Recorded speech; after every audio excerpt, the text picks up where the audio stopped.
Welcome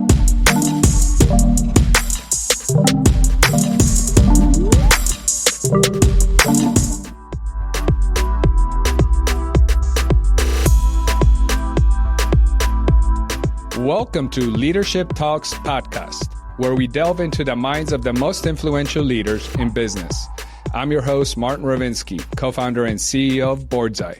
And today, we're joined by an exceptional guest, Rick Tocquigny. Rick is not just a mentor and author, but also the founder and host of the Success Made to Last podcast. He's a Pulitzer Prize finalist, executive producer of the Smarter Collaboration podcast series, and boasts a rich history with industry giants like P&G and PepsiCo. A proud Texas A&M grad, Rick's insights into leadership, collaboration, and success are unparalleled. Join us as we explore Rick's journey, his lessons on leadership, and his vision for fostering successful collaborations in the modern business landscape. Welcome, Rick. Thank you, Martin. Great to see you again.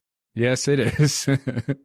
The journey from corporate leadership to media entrepreneurship, from coming from PepsiCo, Procter & Gamble, and then founding your own media company.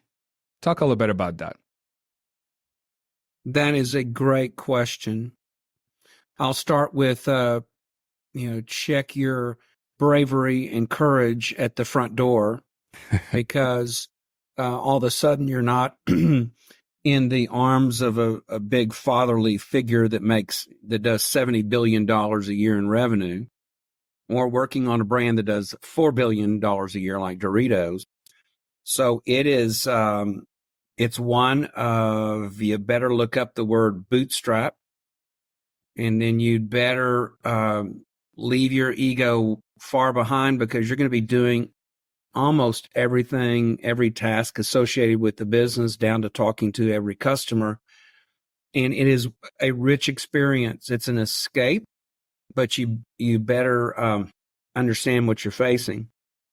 And then in terms of being now on the other side of the desk for 15 years, it's one of be brief, be concise, have a budget, don't hire too much overhead, watch your cash flow, and keep a keen eye on who's the most important, which is your audience or your end client.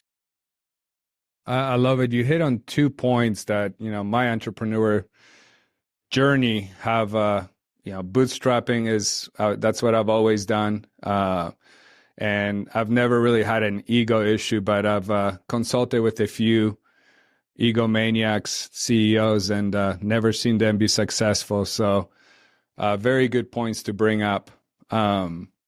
One thing I think that's really worked for you, especially with your podcast and media company, is the art of storytelling, both, obviously, like I said, in business and in life. And I think, that's sometimes not really talked about as far as corporate world. But I know in your podcasts, you talk about it all the time. Can you elaborate a little bit on that? Sure. I think, Martin, that storytelling as a skill set is as necessary as the air that we breathe.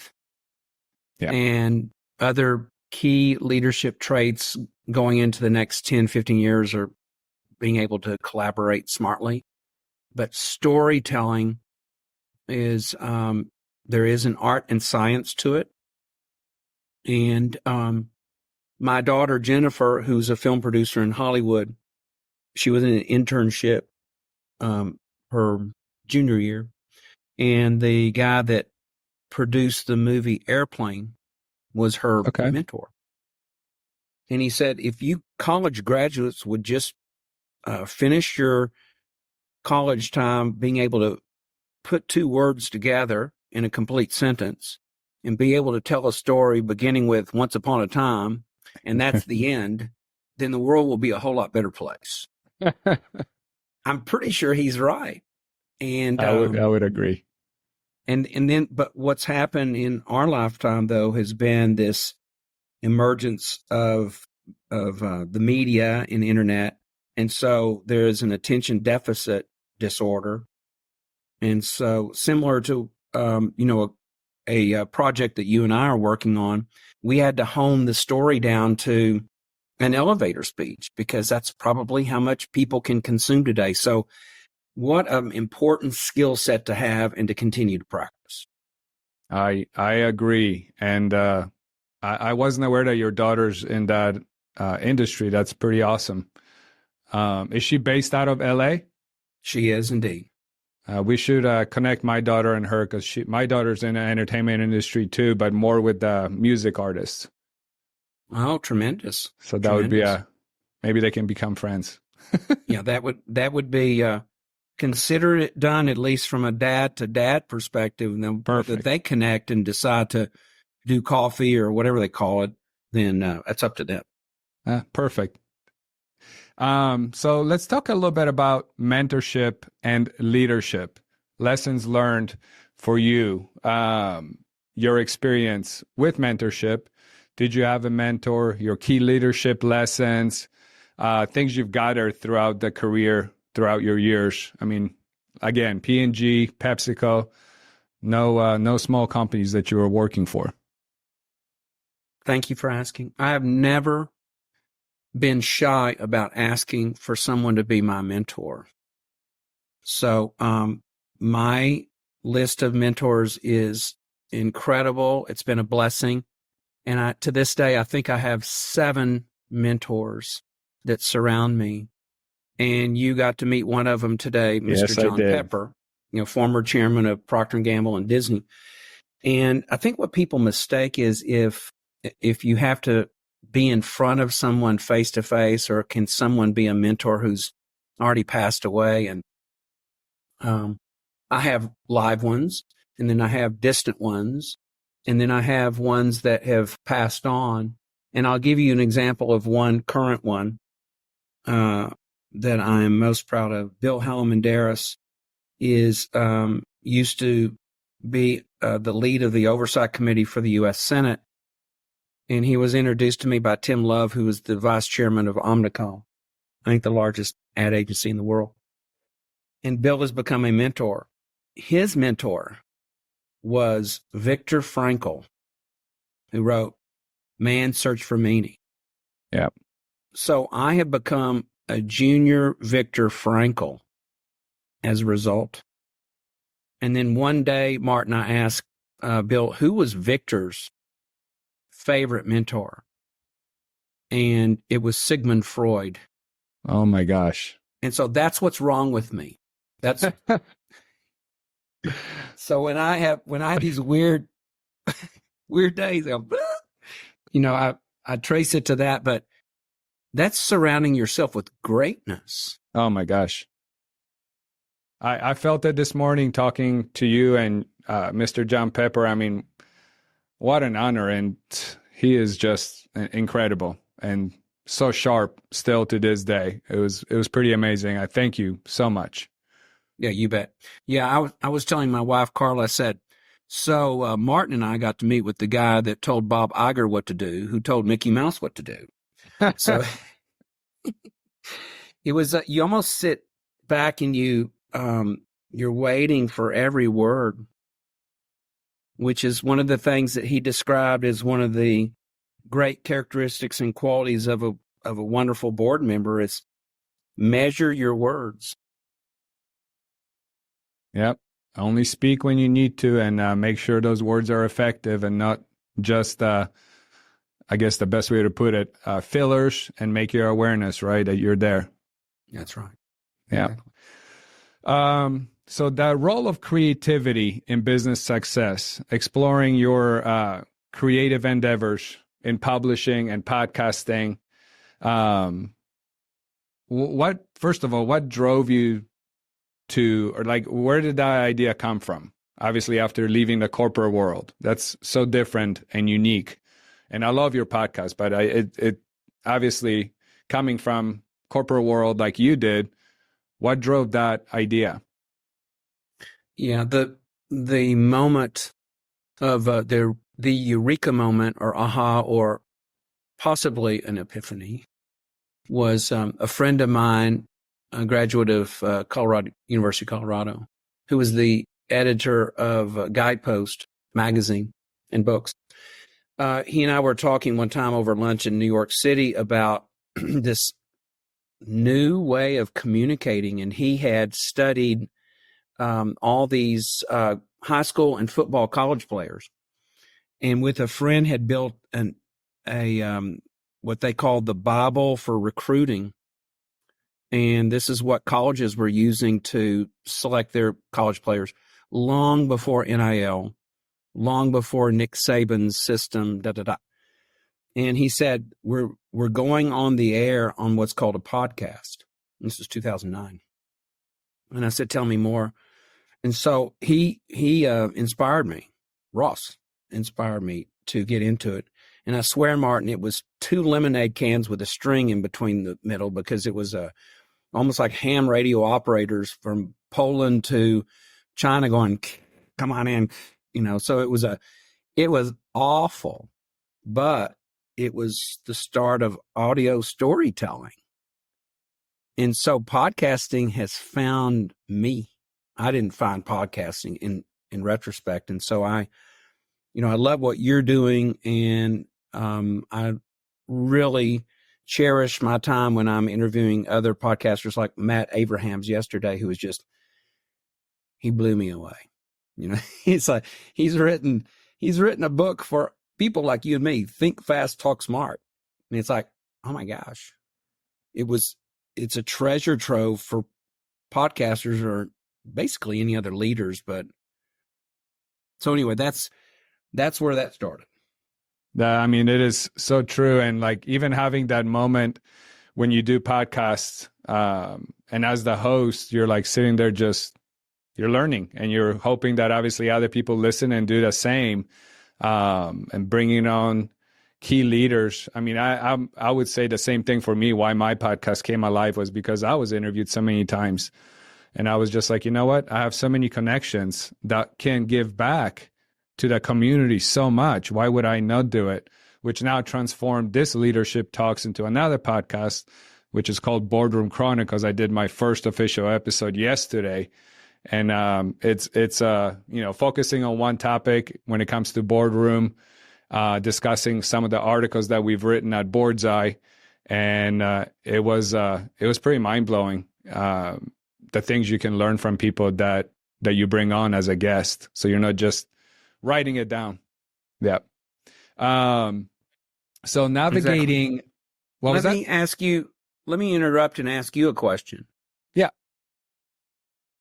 And this is an interruptive podcaster asking a podcaster. I think I've told you this, but I'd love for you to go public with your answer.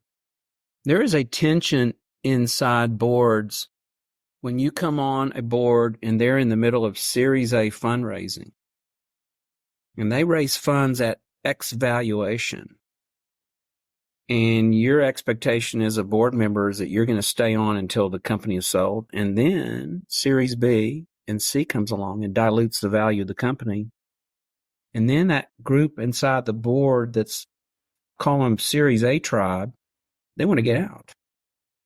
Well, you are creating your own problem, your own war inside the board. What advice would you give to chairmans on how to manage that more effectively? I've never been on a board of exactly what you just described, but just from people that I've spoken with, things that I've learned, and the biggest thing I've learned lesson-wise, and I shouldn't say I've learned because I never had an issue with it. I don't really know how to do nothing but be transparent. But I would have to say be transparent with your board members. If they're not aware of the fact that they're going to be diluted, maybe that's something that should be talked about so it doesn't come as a surprise. But I think overall in business, transparency is extremely important. And going back to the storytelling, for example, that's one thing that I didn't understand how important it was when you make yourself vulnerable. Because obviously, if you tell a private story, it touches people. But you yourself telling the story feel vulnerable because it's some private information. And I didn't realize how positive that can be until I did my talk at Florida International University to students. And I told a story where I cried on stage. I won't get into it right now, but it was very, very vulnerable for me to tell that story. I stayed after that talk. I stayed for 2 hours with students that were asking me gazillion questions about what they should do when they graduate, leadership questions. And it was just a kind of an awakening moment for me, like, wow, that really did hit him right on the nose. So I think transparency, I would say, would be my biggest suggestion, because as far as anything else, how do you overcome that? I mean, that is the reality. That's what's going to happen, I think. Yeah, thank you for that. I would also have a bonus question. How can you repeat more moments like that? Not necessarily you crying on stage, but platforms where you've got, if you had the bandwidth of 2 hours to give, because that might have been a moment of illumination for those students. How do I do it again? Well, the story that I told, I did tell that story again, and I cried again. So it's a very, I mean, I'll duplicate that every time. They're not fake tears, but it is very, very close and very, very personal story that as a parent, nobody should go through. Me and my wife did.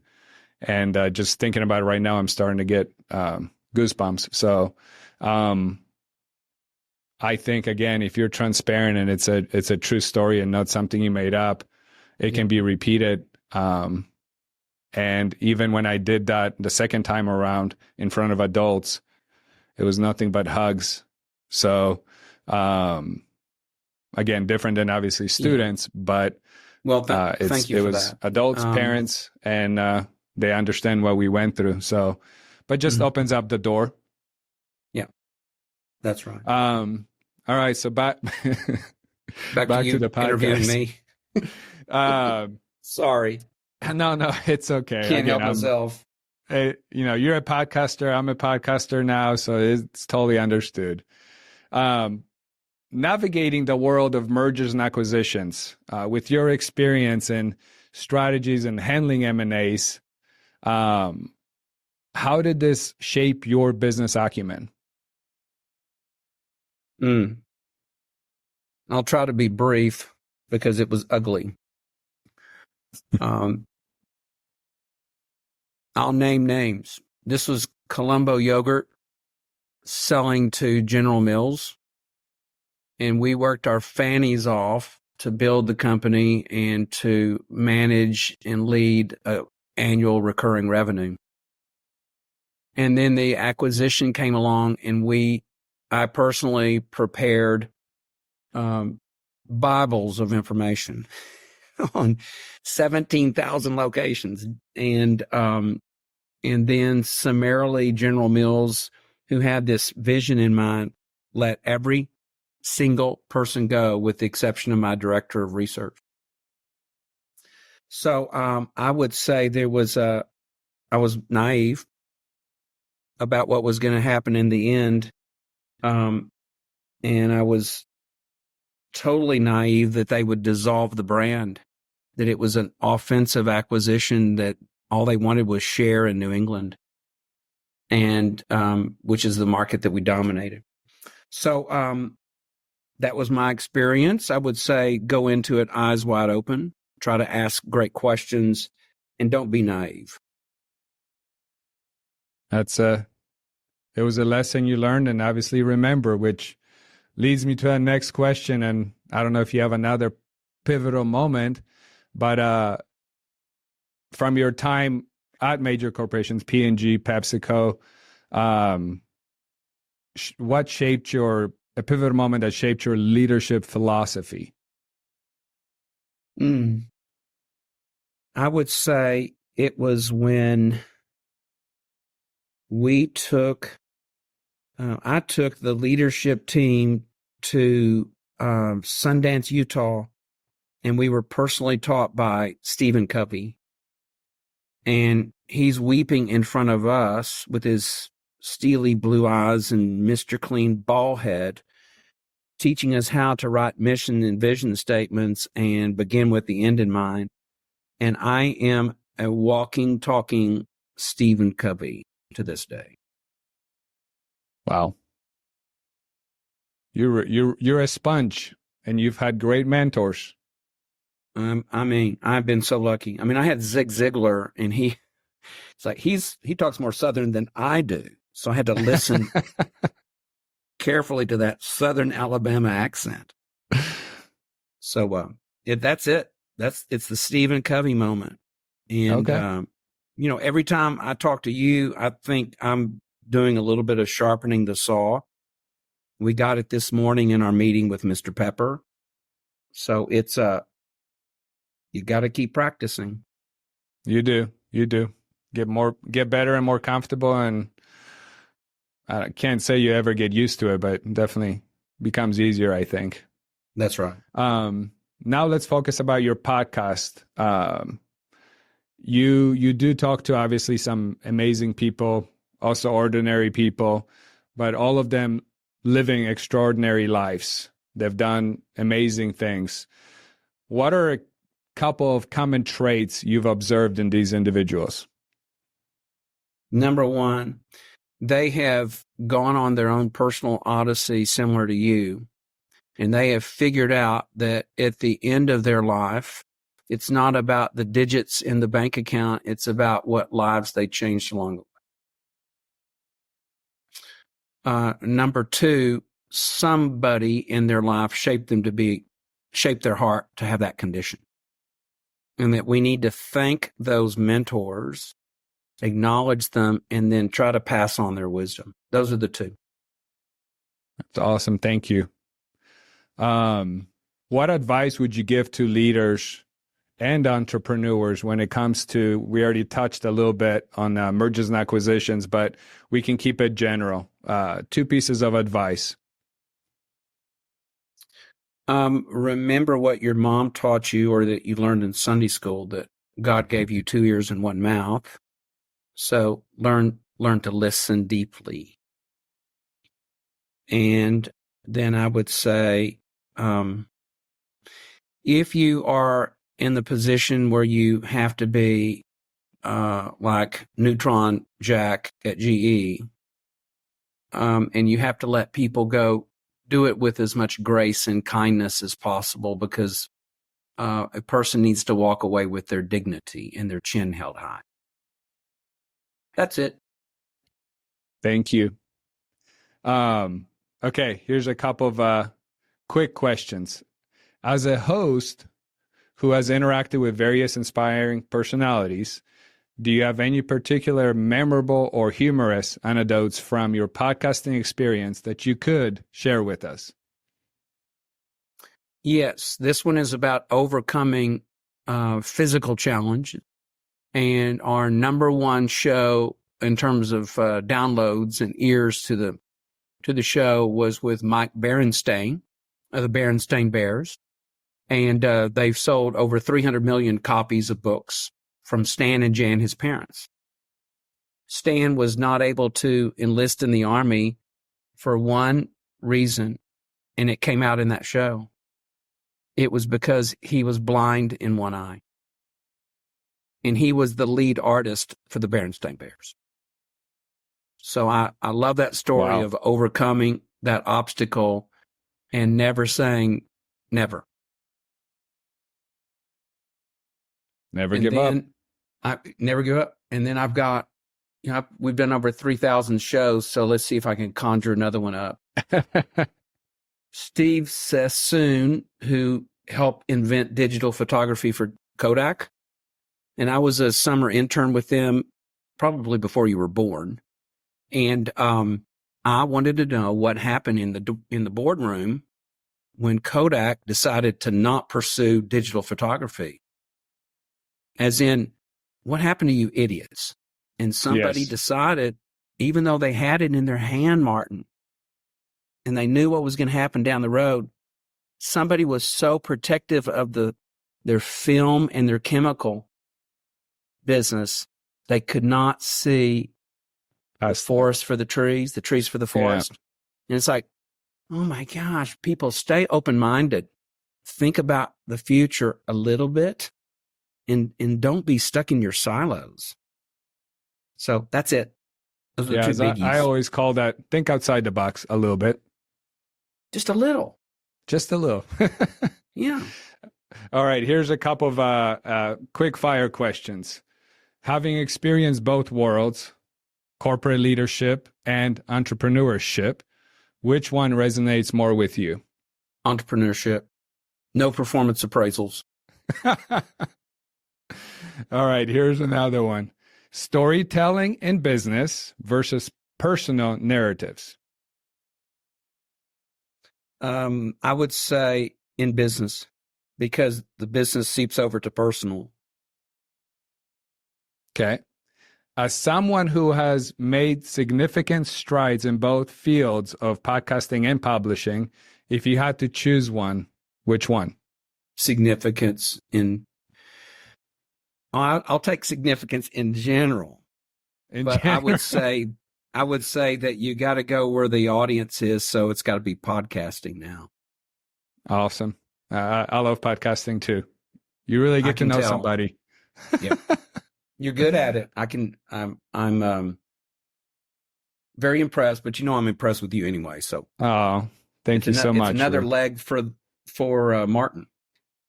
Thank you. Well, that pretty much wraps it up for me. I don't have any other questions. Anything else you would like to add? Are you you're working on something right now, I think, aren't you? New book? I am. Thanks for asking. It's Conversations of Significance. It's a derivative of our particular podcast. And every time we interview someone new, the better we recruit, the better the chapter is going to be. So we found Sophie Rue, sophomore at Stanford. She was our person of significance in 2023 who went to Malawi, some foreign country, and is now helping the most abject poverty people get an education. And she's converted containers into schoolrooms with direct TV. Oh my gosh. I mean, she's a brainiac, and she's just a girl, so that's what that book is about. And I would encourage anyone who wants to be on our Smarter Collaboration series with Dr. Heidi Gardner and Ivan Matviak, who has a great Smarter Collaboration success story. Please email me, Rick at successmadetolast.com. And other than that, I would say that for those of you that want to consider being on a board, if you think that you have the chops to do that, please contact Martin's fantastic company, boardsi.com, and they will work with you. There's no guarantees, but they will work with you. Thank you. And since I have you here again, congratulations. So that's awesome. Thanks. And thank you for the call early this morning with Mr. John Pepper. Again, over the top, I've been telling everybody I run into, do you know who John Pepper is? Amazing. Yes, sir. We finish every show with wishing you success on your way to significance. So I'll say that and say thank you, Martin. Thank you. And I'm wishing you success. Thank you, Rick, very much. And we'll talk again very soon. Look forward to our next chat with Mr. John Pepper. Thank you for tuning in to Leadership Talks. Don't forget to subscribe for more insightful conversations with industry leaders. Your support means a lot to us.